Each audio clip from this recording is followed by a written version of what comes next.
Didi, but you have so many pencils. Why do you want them back? Do you know that borrowing something and not returning it is a form of stealing? Really, Didi?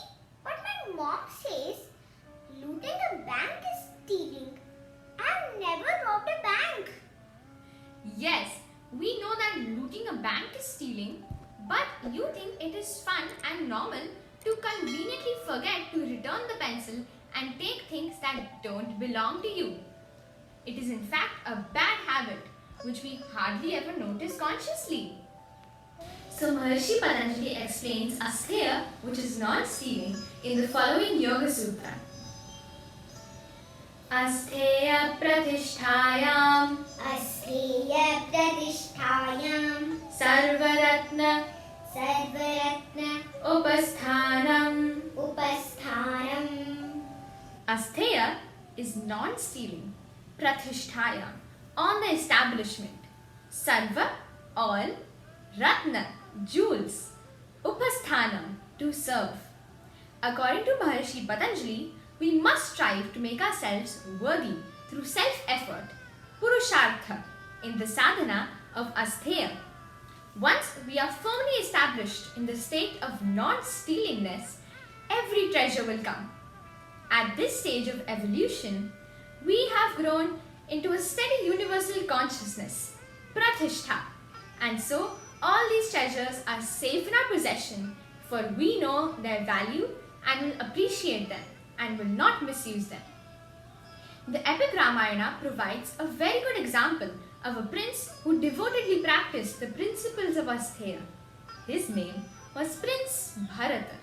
Yay! Story time! If you like stories, do encourage us by liking and subscribing to our channel, the Sanskrit Tree. Prince Bharata's father, King Dashratha, was the ruler of Ayodhya.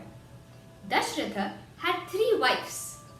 Eldest, Kaushalya, the mother of the crown prince Rama. Kaikai was the mother of the prince Bharata, and the youngest, Sumatra, had 2 sons, Lakshman and Shatrughan. Once, while Prince Bharata was away at his grandfather's house, his mother, Queen Kaikai, learned that Prince Rama was to be crowned the king soon. This upset her, so she went to her husband and said, "Grant me the 2 boons you had promised me years ago." "Certainly," replied the king.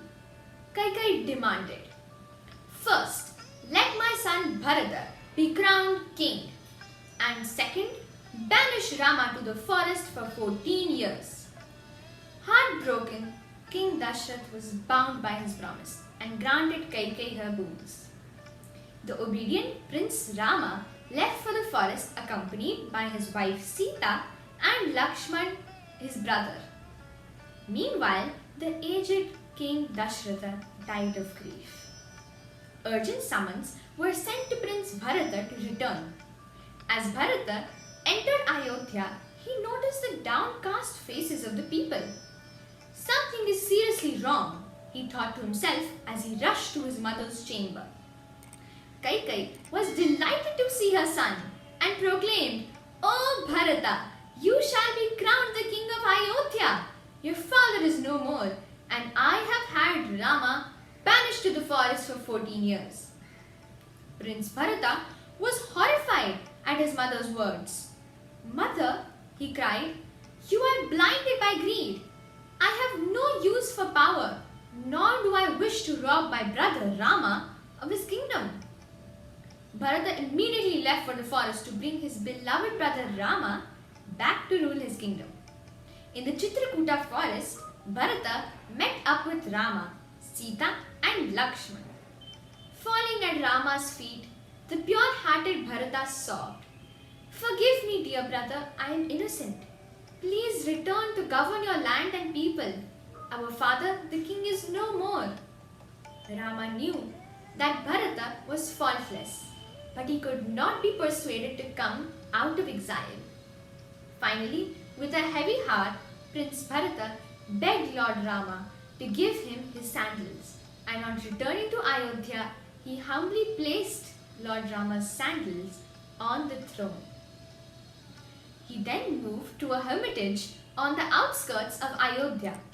Living the simple life of an ascetic, he ruled the kingdom from there. When Rama returned from exile after 14 years, the pure-hearted Bharata gladly handed over the kingdom to Lord Rama.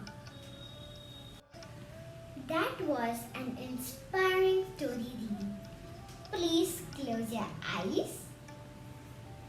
Abracadabra. Kindly accept all that I have borrowed from you till now. Thank you, Niyati.